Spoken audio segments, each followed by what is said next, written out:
नमः संस्कृत मात्रे संस्कृत ज्ञान सरिता चैनल में आप सबका स्वागत है।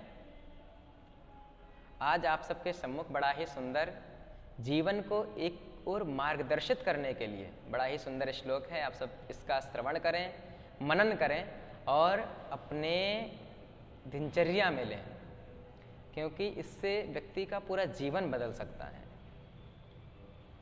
शास्त्रों में कहा गया है, यो ध्रुवाणि परित्यज्य अध्रुवम परिसेवते ध्रुवाणि तस्य नश्यन्ते अध्रुवम नष्टमेव हि।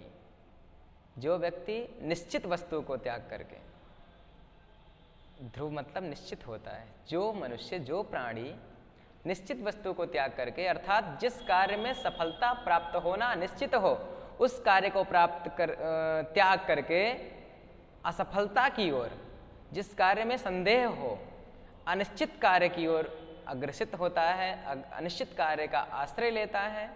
उसके साथ होता क्या है कि जो निश्चित कार्य है, जो प्राप्त करने वाला कार्य है, जिसमें सफलता प्राप्त होने वाली है, वह कार्य तो चला ही, सफलता तो मिलना चला ही जाता है। और जो अनिश्चित की ओर जाता है, जिसमें सफलता निश्चित नहीं है, उसमें भी सफलता नहीं प्राप्त होती है, तो उसका पूरा जीवन ही निष्फल हो जाता है। इसलिए कहा गया है कि कभी भी व्यक्ति को जिस कार्य में संदेह ना हो, जो कार्य कर रहा हो उस कार्य को सफलता प्राप्त होगी, इस प्रकार से उसे करता रहे। क्योंकि उसे छोड़कर दूसरे कार्य की ओर अग्रसर होना कहीं ऐसा ना हो कि एक छोड़ दूजे को धावे, दोनों में एको हाथ ना आवे। जो कर रहे हैं उसे छोड़कर दूसरे कार्य की ओर जाएं, वह तो हाथ से चला ही जाए, छोड़कर जाएंगे, और साथ साथ में क्या हो कि वह भी चला जाए जिसके लिए हम सब प्रस्थान किए हैं। इसलिए जिस कार्य में सफलता निश्चित हो उस कार्य को करते रहना चाहिए। भले ही थोड़ा विलंब से सफलता प्राप्त हो, लेकिन प्राप्त तो होना निश्चित है उसमें। अगर हम अनिश्चित वस्तु की ओर जाएंगे तो वह अनिश्चित ही है, उसमें पता नहीं प्राप्त हो ना प्राप्त हो। इसलिए कभी भी अपने आप को ऐसे कार्य में संलग्न नहीं करना चाहिए, ऐसी जगह पर संलग्न नहीं करना चाहिए जहाँ पर सफलता का कोई कारण ही ना हो, कोई चांस ही ना हो। ये हमेशा ध्यान रखना चाहिए। गांव में उक्तियां हैं, किंवदंतियां हैं कि पूरी छोड़ आधी को धावे, पूरी मिले ना आधी पावे। कि जिसमें सफलता निश्चित है उस कार्य को छोड़ करके जो व्यक्ति जिसमें कार्य सफलता निश्चित नहीं है उसकी ओर जाता है, तो जिसमें सफलता प्राप्त होने वाली है वह भी नष्ट हो जाती है।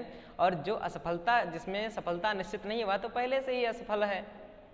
इसलिए आजकल के यथा संसार में, जैसे देखिए आपका बेटा है, उसके मन में विचार चल रहा है कि हमें खेल कूद में आनंद आएगा, हम खेल कूद करेंगे, हमें इस कार्य में आनंद, हमें उस कार्य में आनंद आएगा। लेकिन हम क्या कहते हैं, नहीं, तुम्हें डॉक्टर बनना है तो बनना है, तुम्हें इंजीनियर बनना है तो बनना है, तुम्हें वैज्ञानिक बनना है तो बनना है।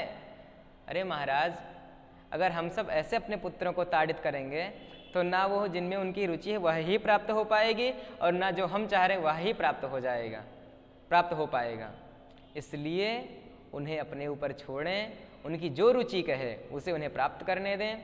क्योंकि अगर हम ऐसा करते हैं तो वह भी प्राप्त कर लेंगे जो वो चाहते हैं। हो सकता है जो हम चाहते हैं वह भी उन्हें प्राप्त हो जाए। इसी पर वाणी को विराम देते हुए जय श्री सीताराम। नमः संस्कृत मात्रे।